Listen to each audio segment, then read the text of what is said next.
어머니, 당분간만 계시면 좋겠어요.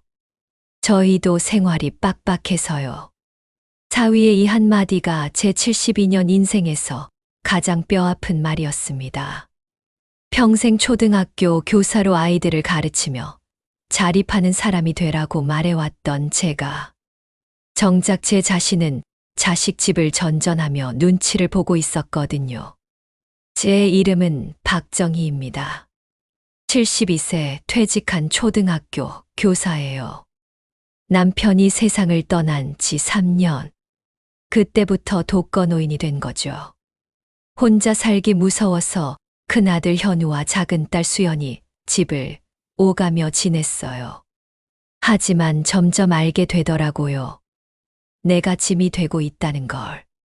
그런데 그날 주민센터에서 들은 한마디가 제 인생을 완전히 바꿔놓았습니다. 어머님 나이면 LH 공공임대 신청하실 수 있어요. 혹시 여러분도 저처럼 자식 집을 전전하며 눈치 보고 계신가요? 그렇다면 끝까지 들어보세요. 정말 다른 길이 있었거든요. 제가 교사 생활을 한 게 35년이에요. 정말 많은 아이들을 가르쳤죠.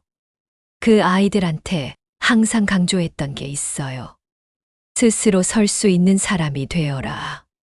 그런데 정작 저는 어떤가요? 남편이 돌아가신 후 혼자 감당하기 힘들어서 자식들한테 의존하고 있었어요. 솔직히 말하면 제 형편이 넉넉하지는 않아요. 남편 병원비로 퇴직금 대부분을 썼거든요. 지금 가진 거라곤 전세 보증금 8천만 원이 전부예요. 큰아들 현우는 IT 회사에서 일해요. 해외 출장이 많아서 항상 바빠요. 엄마, 출장만 끝나면 챙길게요. 이 말을 얼마나 많이 들었는지 몰라요. 작은 딸 수연이는 미술학원을 운영해요. 고마운 마음에 수연이 집에서 지냈는데 사위의 그 말을 듣고 나니까 더 이상 눈치가 보이더라고요. 그런데 그때 문득 생각난 사람이 있었어요. 동료, 교사였던 윤화 선생님. 윤화 선생님은 요양원에 들어가셨거든요. 처음에는 자식들이 자주 왔다고 하더니 점점 발길이 뜸해졌다고. 결국 병원에서 혼자 돌아가셨다는 소식을 들었을 때 정말 충격이었어요. 내가 요양원에 들어간다면 비용이 얼마나 될까? 알아보니 괜찮은 곳은 월 300만 원에서 400만 원. 제가 받는 연금 120만 원으로는 턱없이 부족한 금액이었어요. 그럼 결국 자식들이 부담해야 하는 거잖아요. 그것도 평생. 어느 날 우연히 주민센터에 갔다가 팜플렛을 하나 받았어요. 고령자 주거복지 안내라고 적혀 있더라고요. 그때는 대충 훑어보고 가방에 넣어뒀어요. 이런 것도 있구나 정도로만 생각했거든요. 하지만 그 팜플렛이 나중에 제 인생을 바꿀 줄은 몰랐어요. 수연이 집에서 지내면서 손주들과 시간을 보내는 건 즐거웠어요. 하지만 사위의 눈치는 계속 보였어요. 할머니, 언제까지 우리 집에 계실 거예요? 6살 손녀 지우의 이 말에 가슴이 철렁했어요. 아이는 순수하게 물어본 거겠지만 아이 입에서도 그런 말이 나온다는 건 어른들이 평소에 그런 이야기를 했다는 뜻이잖아요. 그날 밤 잠을 한숨도 못 잤어요. 정말 이대로 계속 자식들 집을 전전해야 하는 걸까요? 현우가 한국에 들어왔을 때 형제자매가 모였어요. 제 앞으로는 문제라며 진지하게 상의하더라고요. 엄마가 혼자 사시기엔 너무 위험해요. 그렇다고 우리 집을 계속 옮겨 다니실 수도 없고. 현우가 요양원 자료를 가져왔어요. 엄마, 여기 괜찮아 보이는데요. 월 비용이 320만 원이래요. 320만 원. 제 연금 120만 원으로는 어림없는 금액이었어요. 그 돈을 어디서 구하니? 저희가 나눠서 부담하죠. 형편은 좀 어렵겠지만 저는 그 말이 너무 싫었어요. 싫어. 나는 절대 그런 식으로는 안 살 거야. 그럼 어떻게 하시게요? 계속 이렇게 우리 집 돌아가면서 사실 거예요? 수연이의 말에 할 말이 없었어요. 맞는 말이었거든요. 그날 밤 혼자 앉아서 계산해 봤어요. 요양원 320만 원에서 제 연금 120만 원 빼면 200만 원. 현우와 수연이가 100만 원씩 부담해야 하는 거예요. 평생요. 내가 자식들한테 이런 짐이 되어도 되는 걸까? 더 서운한 건 아이들이 저 없이 따로 의논한다는 거였어요. 엄마는 잠깐 밖에 나가 계세요. 우리끼리 얘기할 게 있어서요. 그럴 때마다 정말 외로웠어요. 내 문제인데 나는 빼고 의논한다니. 그때 또 윤화 선생님 생각이 났어요. 윤화 선생님도 처음에는 자식들이 효자, 효녀라고 소문났었거든요. 요양원에도 정성껏 모셔드렸고. 하지만 시간이 지나니까 어떻게 됐나요? 점점 발길이 뜸해지고 결국 혼자 돌아가셨잖아요. 나도 그렇게 될 수 있구나. 이 생각을 하니까 정말 무서워졌어요. 그래서 현우한테 말했어요. 나는 혼자 살 거야. 요양원도 싫고 너희들한테 부담 주는 것도 싫어. 엄마 72세에 혼자 사시면 어떡해요? 넘어지시기라도 하면. 그건 내 일이야. 말은 그렇게 했지만 솔직히 저도 무서웠어요. 정말 혼자 살 수 있을까? 아프면 어떡하지? 하지만 자존심이 허락하지 않았어요. 그렇게 며칠을 갈등하던 중 기적 같은 일이 일어났습니다.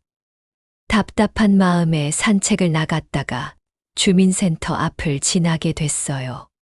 문득 가방 안에 그 팜플렛이 생각났어요. 고령자 주거복지 안내. 그래, 한번 제대로 알아보자. 주민센터에 들어가서 복지 담당자를 만났어요.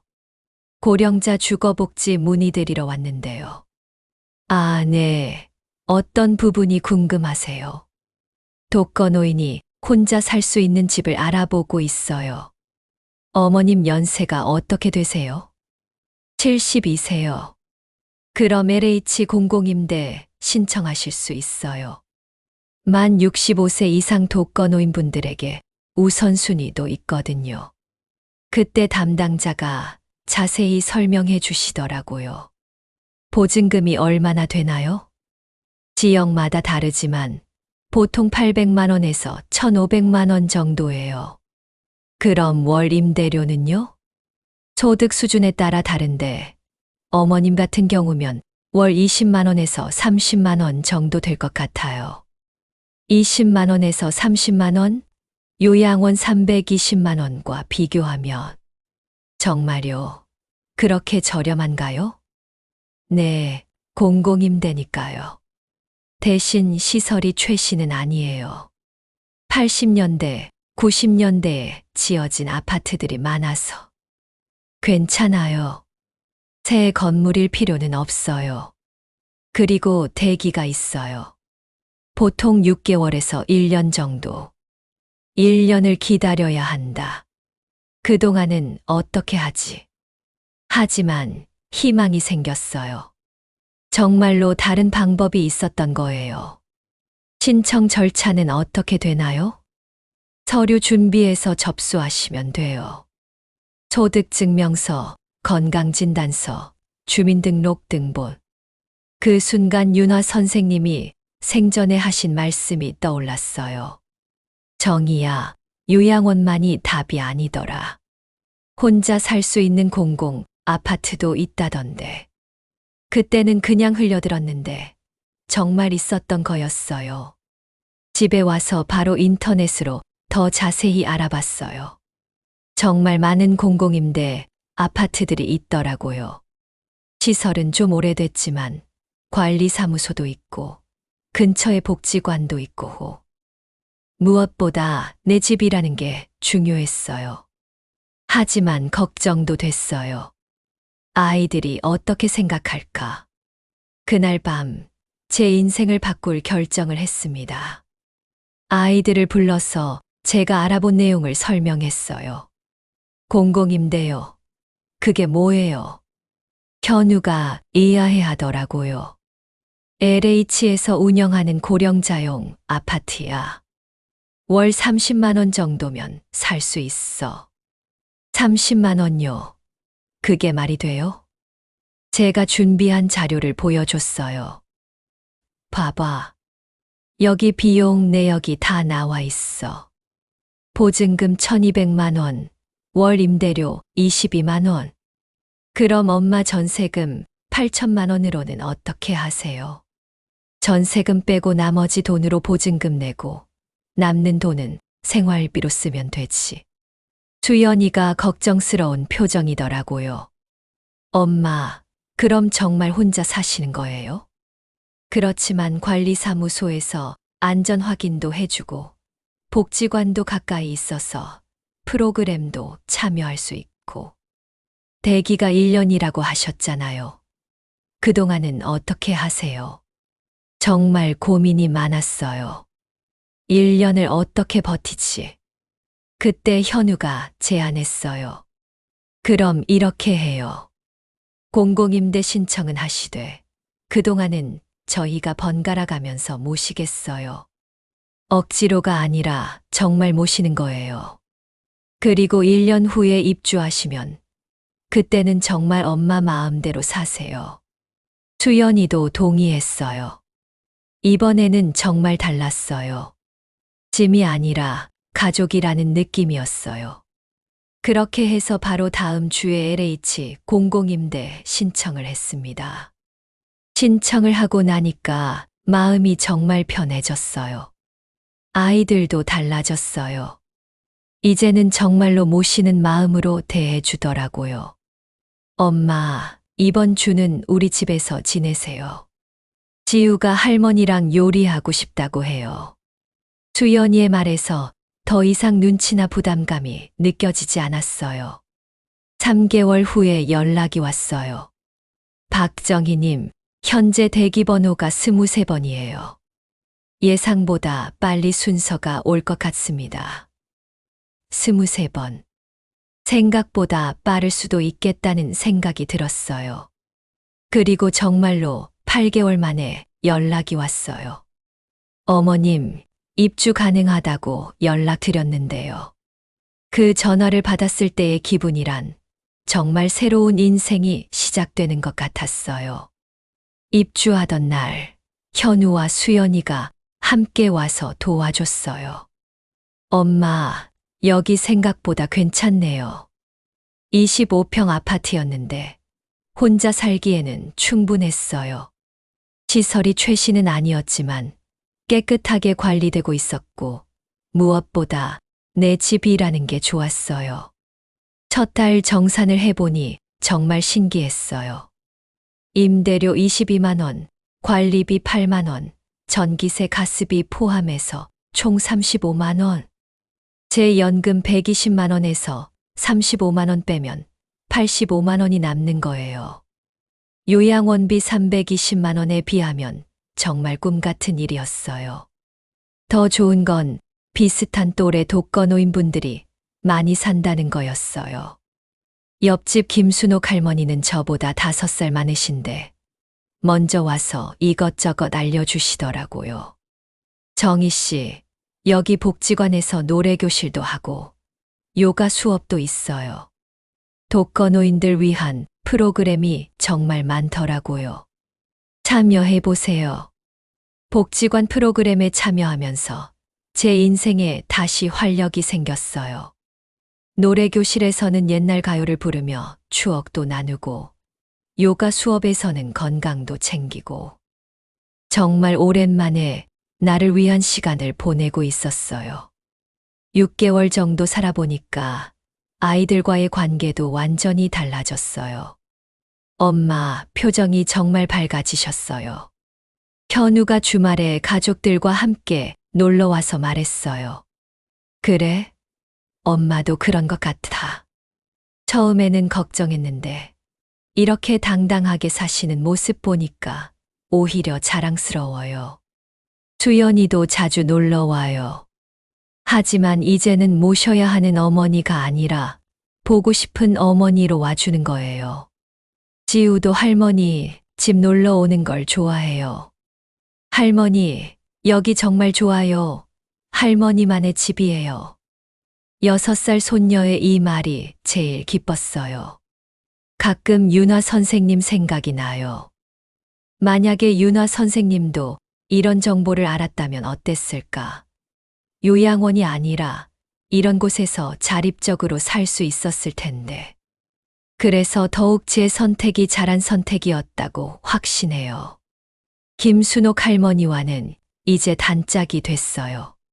정희야, 독거노인으로 혼자 사는 게 이렇게 좋을 줄 몰랐지. 맞아요. 자식들한테 눈치 안 보고 내 마음대로 살 수 있으니까.